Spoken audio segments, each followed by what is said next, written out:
Assalamualaikum warahmatullahi wabarakatuh.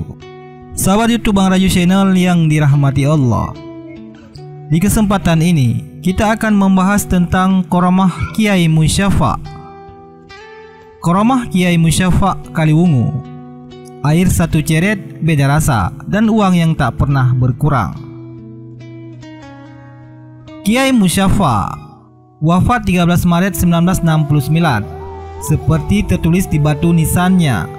Semasa hidupnya terkenal sebagai ulama Islam Kaliwungu, Kendal yang memiliki qoromah dan kesaktian. Karena beliau dikenal sebagai wali Allah atau kekasih Allah, maka tidak heran jika beliau memiliki banyak kelebihan berupa qoromah.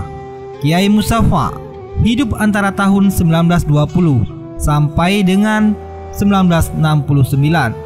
Seperti halnya makam wali-wali yang lain, makam Mbah Syafa kerap dikunjungi para penziarah. Terlebih pada hari Kamis Wage sore dan Jumat Kliwon. Pada kedua hari tersebut, ratusan bahkan ribuan penziarah datang ke sana. Santri dan beberapa pesantren juga kerap menjadikan sebagai tempat untuk melaksanakan riyadah. Selama hidupnya antara tahun 1920 sampai dengan 1969, Mbah Syafa dikenal sebagai sosok yang zuhud. Ia sangat sederhana, baik dalam berpakaian maupun dalam bertutur kata. Kesederhanaannya dalam berpakaian membuat sebagian orang menganggap Mbah Syafa sebagai kiai yang sangat miskin.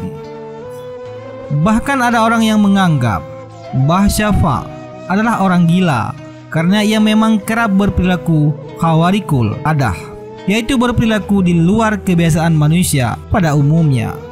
Prasangka orang bahwa Mbah Syafa adalah orang gila sudah terdengar sebelum masyarakat mengetahui qoromah dan kewaliannya, ujar Tomo, pengurus makam wali di kota Kaliwungu.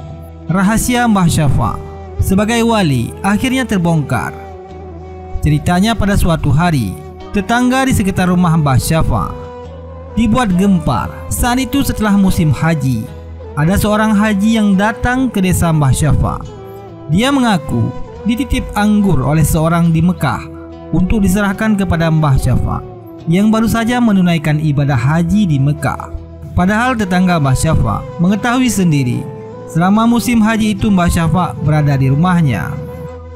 Tetangga-tetangga menganggap tak mungkin Mbah Syafa akan menunaikan ibadah haji. Untuk mencukupi kebutuhan sehari-hari saja masih kekurangan, ungkapnya. Sejak peristiwa menakjubkan itu, pandangan orang pada dirinya berubah, apalagi setelah qoromah-qoromahnya disaksikan oleh orang sekitarnya. Banyak cerita menarik seputar kewalian Kiai Musyafa. Konon di Kendal dahulu pernah ada seorang wali Allah, Abdul Hadi namanya. Ketika beliau wafat, beliau menyampaikan pesan pada Habib Umar, penjaganya kala sakit, yang tak jelas maknanya. Beliau mengatakan, Nyonya Dengklek, kidul Masjid Kaliwungu, nyambung gawe kula jaritan. Artinya, Nyonya Dengklek sebelah selatan Masjid Kaliwungu bekerja sebagai tengkulak kain. Pada saat wali Allah Abdul Hadi itu meninggal dunia, maka terlihat cahaya nur yang bersinar ke arah Kiai Musyafa. Itulah barangkali tanda awal kewalian Kiai Musyafa. Terdapat beberapa cerita orang tua yang merupakan saksi ahli tentang keanehan-keanehan yang dianggap merupakan ciri qoromah atau kewalian Mbah Kiai Musyafa. Suatu saat, Mbah Syafa menjamu tamu yang datang. Masing-masing tamu menuang sendiri air minum dari ceret yang sudah disediakan. Anehnya, air minum yang berasal dari satu ceret itu dirasakan berbeda-beda oleh tamu yang minum. Kisah unik lainnya, ketika Mbah Wali Syafa memotong pohon kelapa. Ceritanya berawal dari seorang tetangga yang resah dan khawatir karena pohon kelapa condong di atas rumahnya. Mendengar keresahan itu, maka Mbah Syafa bertandang. Beliau langsung yang naik pohon kelapa untuk memotong pohon yang condong di atas atap rumah tetangganya itu. Setelah selesai dipotong, ternyata pohon kelapa itu jatuhnya justru berlawanan dengan rumah warga itu. Logikanya, pohon itu seharusnya jatuh persis di atas rumah tetangganya itu. Tetapi yang terjadi malah sebaliknya. Disinilah orang makin yakin akan kelebihan karomah Mbah Syafa. Sekitar tahun 1960, Mbah Syafa kedatangan seorang tentara. Tentara itu bermaksud memohon restu, karena sebagai pembela negara, dia mendapat tugas ikut dalam rombongan pasukan Trikora yang akan membebaskan Irian Jaya dari penduduk Belanda. Saat dia sampai di tempat tinggal Mbah Syafa dan mengemukakan maksudnya, Mbah Syafa tidak menjawab sepatah kata pun. Beliau hanya mengambil sebuah wajan yang telah dibakar hingga merah membara. Oleh Mbah Syafa, wajan itu didekatkan kepada orang tersebut sambil dipukul beberapa kali. Sesaat kemudian beliau masuk ke dalam rumah dan keluar dengan membawa 3 buah biji randu atau kendeng, lantas menyerahkan pada orang itu. Orang tersebut tidak mengerti apa maksudnya Mbah Syafa, namun ia tetap menyimpan biji randu pemberian Mbah Syafa. Di belakang hari, isyarat tersebut bisa diketahui setelah kapal yang ditumpangi tentara Indonesia hancur di tengah laut. Namun atas izin Allah, orang tersebut selamat. Jelas Tomo. Dalam kisah lain diceritakan, pada tahun 1940, suatu hari Mbah Syafa menggali tanah hingga dalam. Orang-orang di sekitar merasa heran dengan apa yang dikerjakan itu. Sebagian mengira tempat itu akan digunakan untuk memelihara ikan. Sebagian yang lain menyangka akan dibuat sumur. Setelah beberapa saat, orang baru sadar bahwa Mbah Syafa mengetahui peristiwa yang akan terjadi belakangan.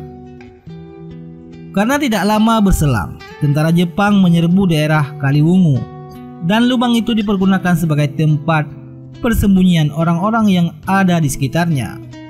Ketika terjadi serangan tentara Jepang, masyarakat sudah panik dan lari ke sana kemari mencari perlindungan.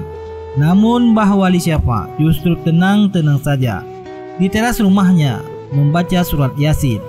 Beberapa kali Mbah Wali membacanya, akhirnya tiba-tiba berhentilah serangan montir tentara Jepang tadi. Ini barokah baca surat Yasin yang dibaca Kiai Musyafa Papar Tomo. Sebagian peristiwa aneh terjadi, termasuk setelah ia meninggal dunia pada 13 Maret 1969, seperti yang tertulis pada nisannya.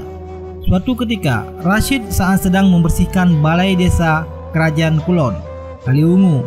Rashid, tukang sapu kantor tersebut, ditemui Mbah Syafa. Tanpa berbicara apapun, Mbah Syafa memberikan uang 1.000 rupiah. Dia tidak mengetahui pada saat itu Mbah Syafa ia telah meninggal. Anehnya, ketika sudah dibelanjakan, uang itu tetap utuh dan tetap ada di saku Rashid. Begitu ia sampai di rumah, hal itu berulang hingga 3 kali, membuat gundah Rashid. Hatinya baru tenang. Setelah uang itu ia kembalikan ke kuburan Kiai Syafa.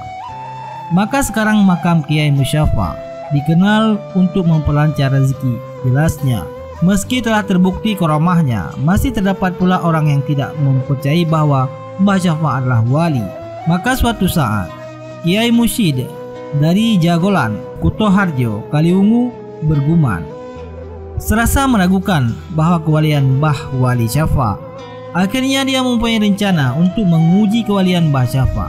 Apa benar Mbah Kiai Musyafa itu seorang wali Allah?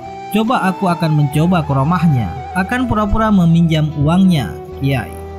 Niat Kiai Musyid pada dirinya sendiri. Kiai Musyid kemudian sampai di halaman rumah Kiai Musyafa.